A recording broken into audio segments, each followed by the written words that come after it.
अब भगवान भागवत जी में महिमा है। क्या महिमा? श्रोता कैसा, वक्ता कैसा। धुंधकारी का मोक्ष हुआ भागवत से। श्रोता कैसे? मैया श्रोता कैसे होने चाहिए? जो कथा में आए, प्रेम से 3 घंटे बैठे और प्रेम से कथा को सुने, ज्ञान को ग्रहण करें। श्रोता सुने।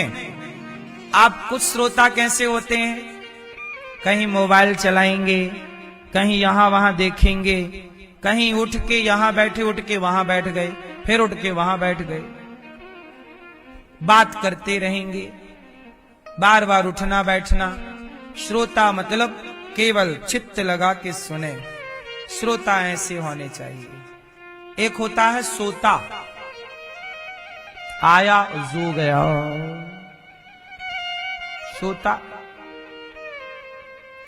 एक होता है सरौता, कटर कटर कटर कटर बात कर रहा पड़ोसन से, क्या सुन रही हो। और एक होता है श्रोता, केवल चित्त लगा के। अच्छा, श्रोता भी क्या करते हैं? जैसे सुपड़ा होता है, चलनी होती है ना, चलनी, आटा चालने की चलनी। और एक होता है सूपा, पुराने जमानों में, या सुपड़ा बोलो हाँ।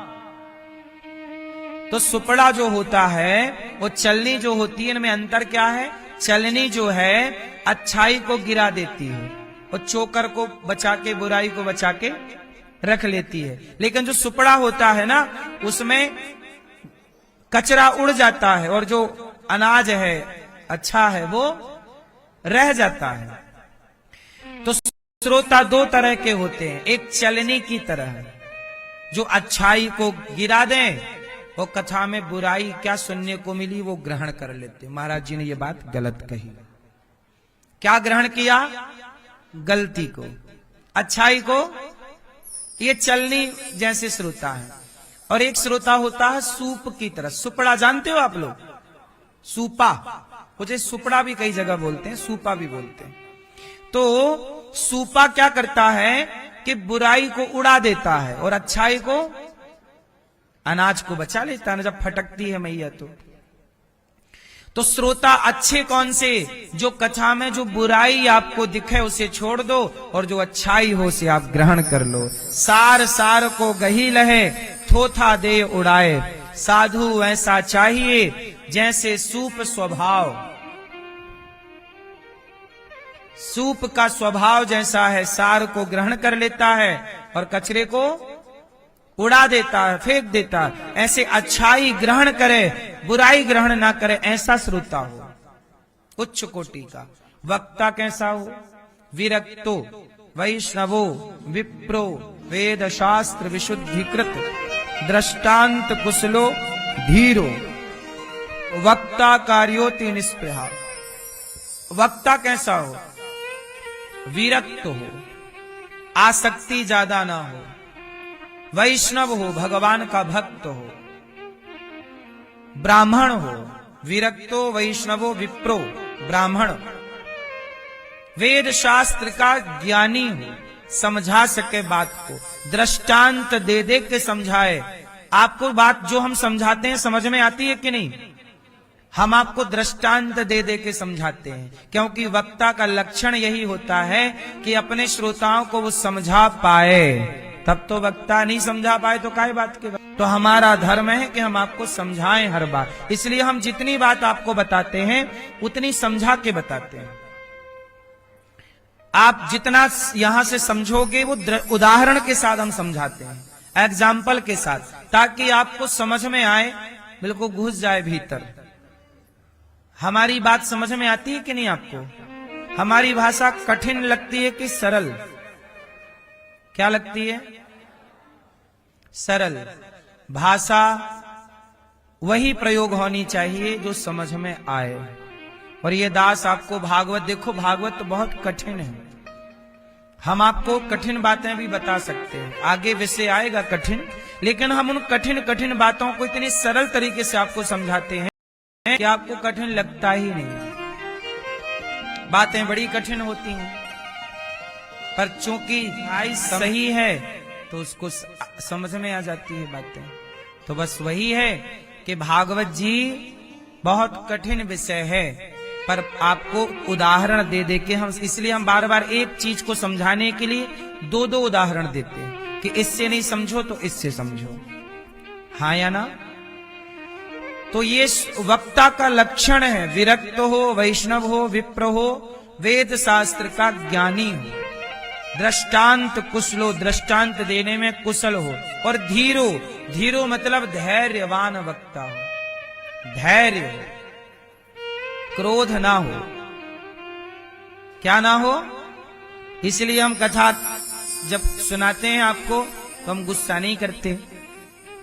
जब कोई ज्यादा ही अशांति फैलाता है तो प्यार से समझा देते हैं, मैया बैठो, भैया बैठो, प्यार से बात करते हैं। हम क्रोध नहीं करते आप पर, हम क्रोध आप पर नहीं करते, पर जहां जरूरत पड़ती है क्रोध से व्यवस्था बनाना हो वहां क्रोध करते हैं। क्रोध करना अच्छी बात है कि बुरी बात है? आप बताओ, क्रोध करना अच्छी बात है कि बुरी बात है? जोर से। अच्छी बात है। क्रोध जरूर करना चाहिए आप सबको, ज्यादा क्रोध करना चाहिए। कहां क्रोध करें? जहां जरूरत हो वहां क्रोध जरूर करो, जहां जरूरत ना हो वहां ना। कोई आपके सामने किसी बहन बेटी का अपमान कर रहा हो, उसके साथ बदतमीजी कर रहा हो, उस पर क्रोध जरूर करना चाहिए। क्यों रे नालायक? जैसे गुरु द्रोणा, जैसे दुशासन साड़ी खींच रहा था तो पितामह को क्रोध करना चाहिए था। ए दुशासन, एक थप्पड़ मारते गाल में, नालायक कहीं का। द्रौपदी के कपड़े उतार रहा है, नहीं क्रोध किया तो महाभारत हो गया। क्रोध करना था ना पितामह को दुशासन के ऊपर, बोलो हाँ। दुर्योधन क्यों नहीं किया तो महाभारत हुआ। इसलिए आपसे हम कहेंगे क्रोध जरूर किया करो वहां जहां जरूरत है, और जहां जरूरत नहीं है वहां कभी क्रोध नहीं। छोटे छोटे बच्चे हैं उन पे क्रोध नहीं करना चाहिए, पत्नी है पत्नी चाहिए, माता पिता है उन पे क्रोध नहीं करना चाहिए। क्रोध कहां नहीं करना चाहिए? बच्चों पे क्रोध नहीं, बच्चों को डांट दो, समझाओ, चुप रहो। जहां जरूरत ना हो वहां क्रोध नहीं करना चाहिए। क्रोध करने से आपका पुण्य नष्ट होता है, लेकिन क्रोध जहां जरूरत है वहां जरूर करो। जैसे रावण सीता मैया को लिए जा रहा था, रावण तो देखा किसने? जटायु जी ने। जटायु जी ने देखा कि रावण लिए जा रहा है तो जटायु जी तुरंत क्रोध करके दौड़े, हे रावण खड़ा हो जा, सीता मैया को ले जा, रुक। रावण पे क्रोध किया जटायु जी ने, रे रे दुष्ट ठाण किन होई, खड़ा हो। जटायु जी ने पंखों का प्रहार किया, रावण गया, बेहोश हो गया। होश आया तो फिर लड़ाई चालू हुई, तो तलवार निकाली रावण ने और जटायु जी के पंख काट दिए। लेकिन जटायु जी ने क्रोध किया, किस पर किया? हाँ, तो जो रावण जैसे लोग हैं इन पर तो क्रोध करना ही चाहिए ना मेरी माँ, यही